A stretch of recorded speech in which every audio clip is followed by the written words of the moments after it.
अस्य श्रीकिरातवाराही स्तोत्रमहामन्त्रस्य दूर्वासो भगवान् ऋषिः अनुष्ठुप् छन्दः। श्रीकिरातवाराही मुद्रारूपिणी देवता। हुं बीजं रं शक्तिः क्लीं कीलकं। मम सर्वशत्रुक्षयार्थे श्रीकिरातवाराही स्तोत्रजपे विनियोगः। उग्ररूपां महादेवी शत्रुनाशनतत्परां क्रूरां किरातवाराही वन्देऽहं कार्यसिद्धये। स्वापहीनामदालस्यामप्रमत्तामतामसीं दंष्ट्राकराळवदना विकृतास्यां महारवाम् ऊर्ध्वकेशीमुग्रतरां सोमसूर्याग्निलोचनां लोचनाग्निस्फुलिङ्गाद्यैर्भस्मीकृत्वा जगत्त्रयं मोदयन्तीं मट्टहासैर्मुहुर्मुहुः। खड्गं च मुसलं चैव पाशं शोणितपात्रकं दधतीं पञ्चशाखैः स्वैः स्वर्णाभरणभूषितां गुञ्जमालां शङ्खमालां नानारत्नविभूषितां वैरिपत्नी कण्ठसूत्रच्छेदनक्षुररूपिणीं वैरिपत्नी गर्भपुत्रच्छेदनक्षुररूपिणीं क्रोधोद्वतां प्रजाहन्तृं क्षुरिकेव सदा जितरम्बोरुयुगलां रिपुसंहारताण्डवीं रुद्रशक्तिं पराव्यक्तामीश्वरीं परदेवतां विभज्य कण्ठदंष्ट्राभ्यां पिबन्तीं मसृजं रिपोः गोकण्ठमिव शार्दूलो गजकण्ठं यथा हरिः कपोतायाश्च वाराहि पतत्यशनया रिपौ सर्वशत्रुं च शुष्यन्ति कंपन्ति सर्वव्याधयः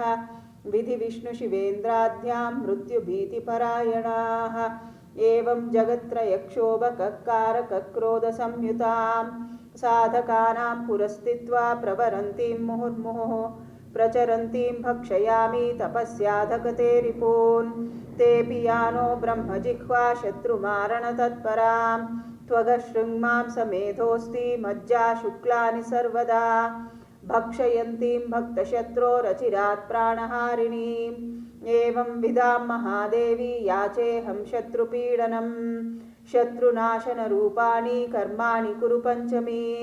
सर्वशत्रुविनाशार्थं त्वामहं शरणं गतः तस्मादवश्यं शत्रूणां वाराही नाशनं पातुमिच्छामि वाराही देवी त्वं रिपुकर्मतः मारयाशु महादेवी तत्कथां तेन कर्मणा आपदशत्रुभूताया ग्रहोत्थ्या राजकाश्च याः नानाविधाश्च वाराही स्तम्भयाशु निरन्तरम् शत्रुग्रामग्रहान् देशान् राष्ट्राण्यपि च सर्वदा उच्चाटयाशु वाराही वृकवत्प्रमताशु तान् अमुकामुकसंज्ञाश्च शत्रूणां च परस्परं विद्वेषय महादेवी कुर्वन्तं मे प्रयोजनं यथा नश्यन्ति रिपवस्थता विद्वेषणं कुरु यस्मिन् काले रिपुस्तम्भं भक्षणाय समर्पितम् इदानीमेव वाराही भूङ्क्ष्वेदं कालमृत्युवते मां दृष्ट्वा ये जना नित्यं विद्वेषन्ति हसन्ति च दूषयन्ति च निन्दन्ति वाराह्योतान् प्रमारया हन्तु ते मुसलशत्रूनशेन पतनादिवा शत्रुदेहान् हलं तीक्ष्णं करोतु शकलीकृतान् हन्तु गात्राणि शत्रूणां दंष्ट्रा वाराहि ते शुभे सिंहदंष्ट्रैर्पादनखैर्हत्वान् शत्रून् सुदुस्सहान् पादैर्निपीड्य शत्रूणां गात्राणि महिषो यथा तां स्थाडयन्तीं शृङ्गाभ्यां रिपुं नाशय मेधुना किमुखैर्बहुभिर्वाक्यैरचिरात् शत्रुनाशनं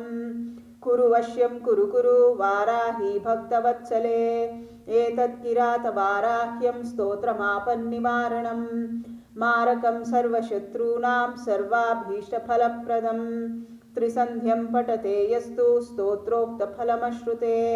मुसलेनाथ शत्रूश्च मारयन्ति स्मरन्ति ये तार्क्ष्यारूढां सुवर्णाभां जपे तेषां न संशयः अचिराद्दुस्तरं साध्यं हस्तेनाकृष्य दीयते एवं ध्यायेज्जपे देवीमाकर्षणफलं लभेत् अश्वारूढा रक्तवर्णा रक्तवस्त्राढ्यलङ्कृताम् एवं ध्यायेज्जपे देवी जनवश्यमवाप्नुयात् दंष्ट्राधृतभुजां नित्यं प्राणावायुं प्रयच्छति दूर्वास्यां संस्मरे देवी भूलाभं याति बुद्धिमान् सकलेष्ठार्थदा देवी साधकस्तत्र दुर्लभः इति श्रीकिरातवाराही स्तोत्रोत्सवम्।